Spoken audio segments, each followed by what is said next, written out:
Hello and welcome to the 10th episode in our Crusader Kings 3 tutorial series, version 1.0.3. Today, we're going to be taking a look at succession laws, crown authority, and elective votes. To start, there are two primary types of succession laws. The first are title-specific succession laws, and the second are realm-wide succession laws. You can access this by hitting F2 or this little crown in the top right corner, and then tabbing over to succession. What it'll do is it'll show you your current succession law, which is applied to the realm equally, the current gender law, which is also realm-wide, the designated heir, which is specific to different types of succession, as well as crown authority. As you can see, we do not have the ability here. And then your heir that you will play as next. Below that, it'll tell you all of the realm titles, which are part of your succession law. If we had a title-specific law, it would be beneath that, and it'll tell you which titles you're going to lose when you die. Now, to start off with, we're going to go ahead and do a brief overview of the different types of succession laws.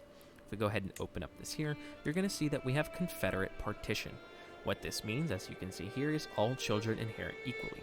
In addition to that, all of direct vassals improve opinion, and any eligible child, as well as anyone of our house, also gains opinion of us as well. So it's a very popular opinion. In general, when you start the game in 867 or 1066, you're going to have some version of a multiple heir succession law. Reason being is that in order to unlock some sort of primogenitor succession law, the titles are within the late medieval. As you can see here, primogeniture is in the late medieval era, so we have barely entered the early medieval, as you can see, 916 through, and we have not passed yet. We have to get all the way through the high and then start the late medieval era, which doesn't begin until 1200 AD. From there, we'd actually have to research the civic in order to gain access to these laws. In this case, because we are Greek, we don't even get access to this. So you're not going to have a very clean succession for a very long time in the game, so it's very important you learn to sort of manage your succession law. Now, going back, Confederate Partition also has a special effect where it will create new titles for younger heirs. As a king, this doesn't really matter for us, but let's say, for example, that we just had the ducal titles. We were a 2-county duke or a 1-county duke. Let's say we only owned this duchy here, as an example. We owned the Duchy of Apulia. Our second son, as you might notice, is in line to inherit the County of Salerno and the County of Camarata. That is these two here. Both of these titles are within the de jure Duchy of Salerno, which means that if this duchy was not yet created and we were to die, our son would automatically become the Duke of this territory. We wouldn't have to pay the prestige or gold cost. He would automatically become the Duke if we were a ducal title. What this would mean is that he would become free and no longer underneath our de jure territory. So, just to kind of recap, in case that was somewhat confusing, if we owned only a duchy title, let's say this one, and we were to die, because our son is in line to inherit this de jure duchy territory, the game would go ahead and create it for him, and he would no longer be underneath us. We would still have all of the remaining counts and counties, but it would create this duchy for my son so that he would be independent of my other son who inherited. I hope that makes sense. Okay, so that's just how that works. And the game does this to sort of fracture the realms, so that even though our son is in line to inherit these titles, we wouldn't just get him underneath our new character. It's sort of to simulate him going and splinting off into his new realm. A really good example of that is in the 867 start, when you look at all the different kingdoms. So for instance, if we go to Charles the Bald here, and we look at all of the different titles here, all of these kingdom titles were splintered off of the king who died. So he owned the entire place here, and when he died, all of the kingdoms fractured because he had partition succession. It created this kingdom, this kingdom, this kingdom, this kingdom, and they all split off from each other. So that is what's going to happen. If you own a lot of territory, it's going to split everything up. If you happen to own enough territory from multiple kingdom titles, it'll even do that, and it'll make an independent king after your heir dies. So that's something you really have to pay attention to, okay? So that's kind of how that works. That's how Confederate Partition works. I'm going to come over here to Sweden for the next example. Okay. Now, the only difference between Confederate partition and partition is that it will no longer create new titles. So in the last example where I talked about if we didn't create that duchy of Salerno and Camerata, it would make its own duchy title to splinter off from the realm. With partition, instead of Confederate partition, it will no longer do that. It will just give him these 2 counties and then call it a day. He'll still be underneath our old character. That's the only difference. Functionally, it's identical. The titles still get split. There's nothing you can do about that. That's just how that works. Moving over to high partition, as you can see here, the lion's share of the titles will go to the heir. The rest will be divided among your children. This is locked in the heraldry, which is not nearly as far away. As you can see here, rather than being locked behind the late medieval era, it is locked behind the high medieval era. So you could have this as early as about the mid-thousands, depending on. If you started in the 867 start, you could probably have it by right about now. But if you start in 1066, it'll probably take you some time to get to that. So that's just something to consider. Essentially what that'll do, as you mentioned, is it'll just try to maintain about 70-ish, 66% of the power will go to you, and the rest will get split amongst all of your heirs. In general, what the game will do is it'll try to keep titles together. So in our last example, it gave our heir these 2 titles because they were next to each other and they were part of a de jure duchy. Meanwhile, our other heir got all the rest of our counties, which was this one, this one, this one, and this one. So it'll try to keep heirs together in terms of strength, and as well as de jure territory. So it's not going to give your new son like this land and then like something down here, because it's just not very pretty and it's not very practical in terms of historically why would you get this land that splits super far each other. It'll try to keep everything next to each other if possible. If it can't, it'll split everything, but in general the game likes to keep everything together. Okay, and that's how it goes about creating new duchies as well. If you have Confederate partition, it'll try to keep everything nice and de jure. Okay. Next, moving on to Single-Heir. Again, this isn't unlocked until the late medieval era, so something to keep in mind. But that's all it does. Primogenitor, your firstborn son, they get everything. That's how it works. Okay. This is the opposite of that. Ultimogenitor, your youngest kid will get everything. That's it. That's how it works. And then house seniority, the oldest member of your house will inherit all of your titles. If you recall, when we talked in our house episode, which is accessed here and then here, we have 4 living members. If we go ahead and open up this little tree here, what it would do is if we died, there is our eldest brother, and congratulations, he would now inherit. If you can imagine, though, as your house tree gets really wide, if no cadet branches are made, you can end up inheriting from your great uncle, your, whatever. The oldest character of the house will take the land, and they'll take all of it. It's somewhat a popular succession law compared to the other 2. As you can see, your house appreciates it. Your vassals don't like it. So in generally, I don't tend to like this particular one, especially because what it tends to do is create a lot of short reign penalty. Because you're inheriting the oldest character, yeah, they might have a lot of fame, they might have a lot of prestige, things like that. You tend to then not rule for very long, and so you never get access to any of your long reign bonuses because you're already inheriting at like 55 or older. The one advantage to this is if for some reason your house has territory outside of your own realm, you can use house seniority to consolidate it.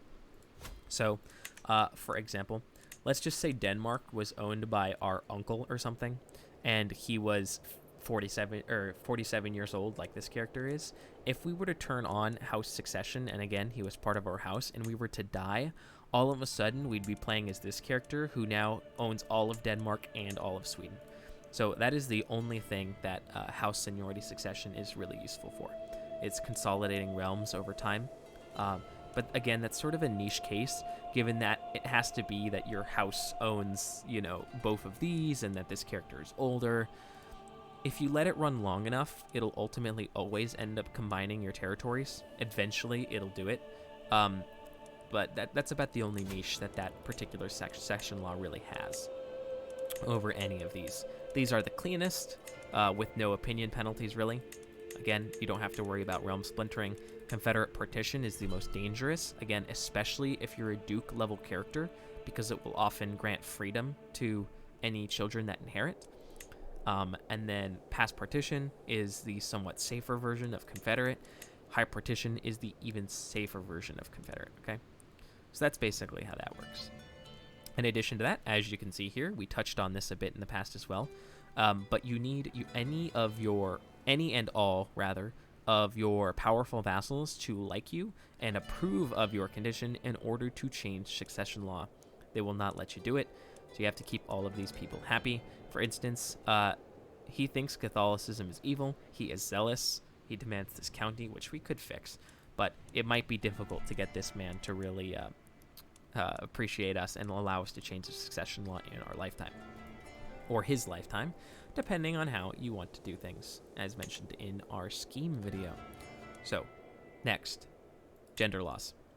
This is fairly simple.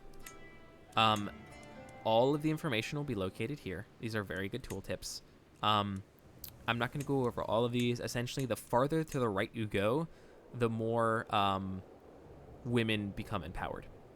With the far right one being female only, meaning that it is the exact opposite to male only.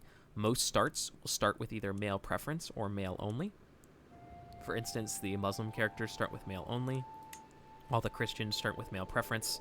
And then most pagans start with male preference as well, although some male only. Okay.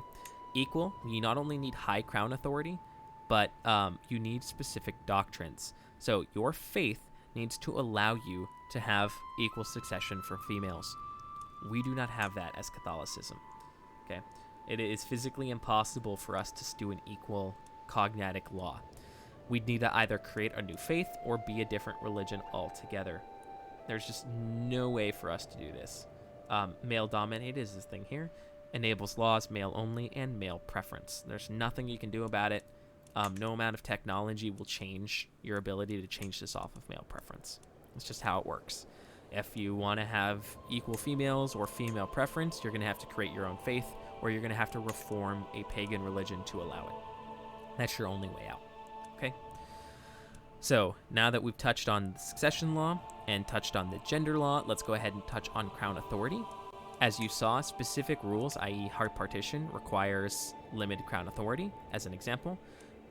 The past house authority requires high crown authority. That's located right here. In this case, we could pass limited crown authority if we wanted to, and you can see the effects below. Autonomous vassals, your vassals will all love you for it. They provide levy and taxes, but they can do whatever they want. You cannot revoke titles from them without limited crown authority. You can't retract vassalage, all that good stuff. In addition, this lets you change, like I said, between available partition succession laws. High crown authority reduces vassal opinion, makes them pay you more taxes, more levy, and you can choose between any of the primogeniture succession laws.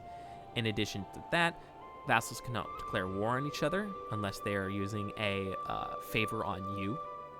And then titles cannot pass outside your realm.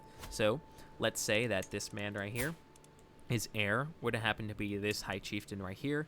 In the current version of our succession, when he died, this would no longer become part of the Kingdom of Sweden, and instead it would be part of this Duchy of Finland, as an example. Again, that's assuming this guy was the heir of this duke right here. This would pass outside of our territory. It would leave Sweden, okay?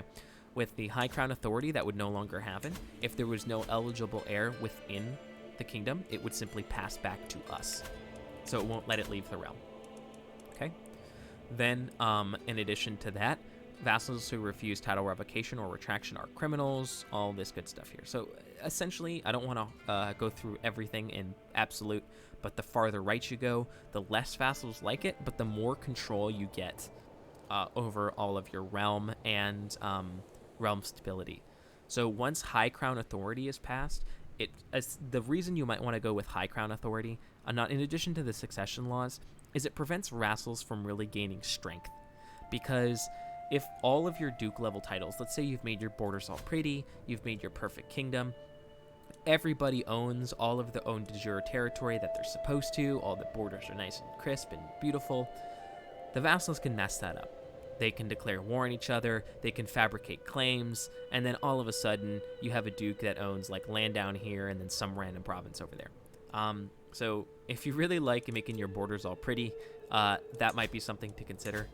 In general, though, it's still not a bad idea, even if you don't like pretty borders, because it prevents them from gaining strength by attacking each other. So even though they take that 10 opinion penalty, it's manageable because you're probably leaning towards diplomacy once you've hit the high crown authority. The stronger you get, the stronger your realm gets, rather, the more important diplomacy becomes, because you're no longer having to lead your own armies. You're no longer having to plot to take titles away from your liege or kill people. In general, the larger you get, the more important diplomacy gets, and therefore you can sort of take this hit to the vassal diplomacy. So that's how crown authority kind of works. All right, a lot to go through. I apologize. I hope I didn't go through that too quickly. Of course, if you have any questions about succession law, gender law, anything like that, feel free to ask it below, and I will be more than happy to answer. Okay, now we've moved on to the last part about succession law, which is title-specific succession law. We happen to have one of those, as you saw listed below. If you click on the Kingdom of Sweden here, it'll open up the view that we talked about in the de jure episode. And you'll see here that this is the Kingdom of Sweden's male preference Scandinavian elective law. So this title has its own unique succession law outside of our realm. And this is the thing that takes priority. As it stands, this is an elective window. So the way that elections work is you go ahead and click on that little thing there, and it'll show you the list of available people that you can elect. Nominate a candidate below. What counts as a candidate depends on your succession law.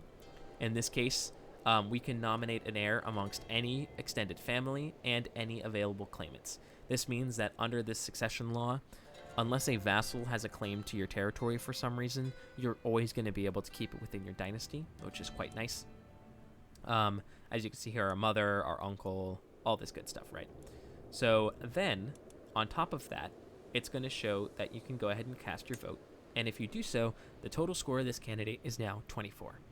It shows our voting strength right here, which is modified by development, faith, and culture group. Okay, so that's where this 24 comes from.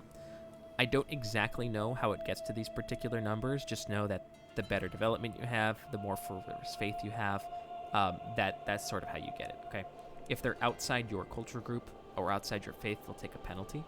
I'm gonna let some time pass and see if some of my vassals will go ahead and vote on people. Alrighty, here we go. So now if you go over to, this is the candidates tab. If you go to the electors tab, we're gonna see what's going on. Right now, if you hover over this person, you're gonna see that we have 3 different people voting for him. We have this duke here, this count here, and this count here. They are all voting for this guy. They have a voting strength of 12, 4, and 4 respectively, giving him a vote strength of 20. We have 24, so we're in the clear. Our guy is still the succession.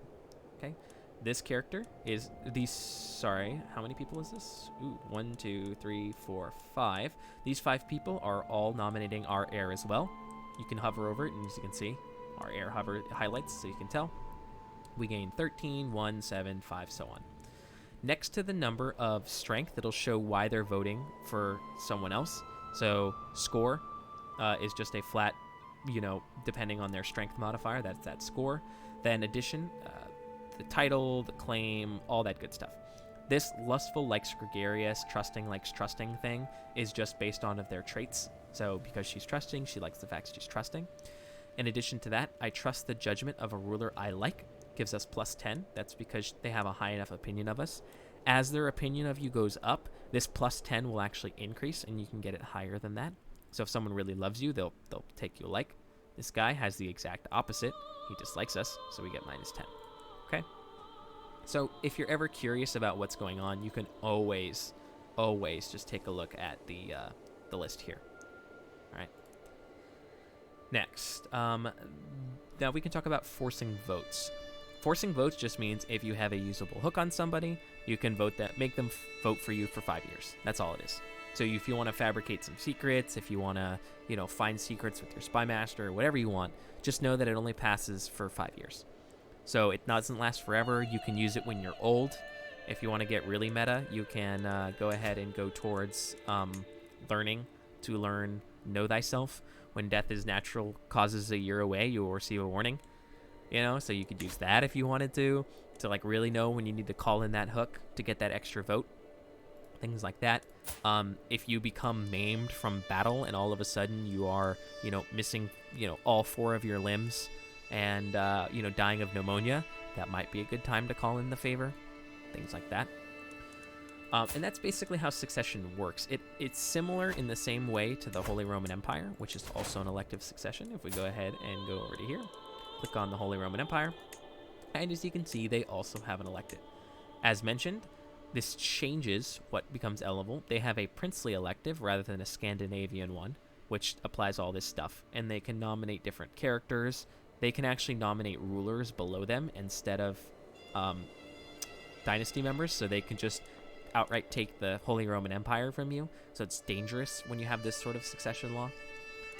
It lists the electors, the vote strength, everything, yada yada yada. Okay, now their vote strength is just a base of 1. As you can see, there are no modifiers here. There's no modifier for realm strength. There's no modifier for faith. In this particular version of elective, that's it. You just get the realm strength. That's it. That's how it works. Okay, that's that. And then now we're going to go back to Sweden to show how to actually go about creating your own title-specific succession laws. So if you go down here and we go to our main title, which is this one, you can see remove, add, and destroy. Okay, so remove law, we could go ahead and click this if we wanted to. And what this would do is clear the Scandinavian elective. Okay, what that would mean is that our realm would now default back to whatever your realm-wide law is. So if we get rid of the elective by clicking that remove law, all of a sudden it'll become a Confederate partition, just like the rest of all of our titles. Okay, you can do that for just about anything if you want to. The the title-specific law only applies to your highest title. So as you can see here, as we pass through the title of county and duchy, you can only create the special succession law for your highest level title. If we wanted to, we could add whatever laws we wanted to. Rather than being male preference, we could make it male only. And as you can see here, these are different types of electives. We have Scandinavian elective, Tanistry, Saxon, all of these are relative to culture. So if I was the Greek character I showcased at the beginning, I would not be able to put Scandinavian or Tanistry or Saxon elective in place because I am not those cultures. And you'll see, depending on what culture you get, what kind of extra succession laws you can get. But just kind of take a look depending on who you're playing as and keep that in mind. Okay, so let's go ahead and remove this. It'll cost us 750 prestige, which is all of it. And we can go ahead and remove this, and voila. Realm succession will be inherited according to your male preference Confederation partition law. So it goes to our brother because we have no sons, so it just passes to the next person in line. And all of a sudden, you're going to see we no longer have any election. That's it. It's gone. Voila. That little extra flag that was below Sweden indicating it is now gone. And if we go over to the realm tree, the succession law, voila. They're all now part of Confederate partition. In theory, we could then change it again. We could add it back again for the cost of 1,500 prestige, and we could do it all over again. And that's basically how that works. So you can modify specific laws in any way this way. You can make them male preference, male only, things like that.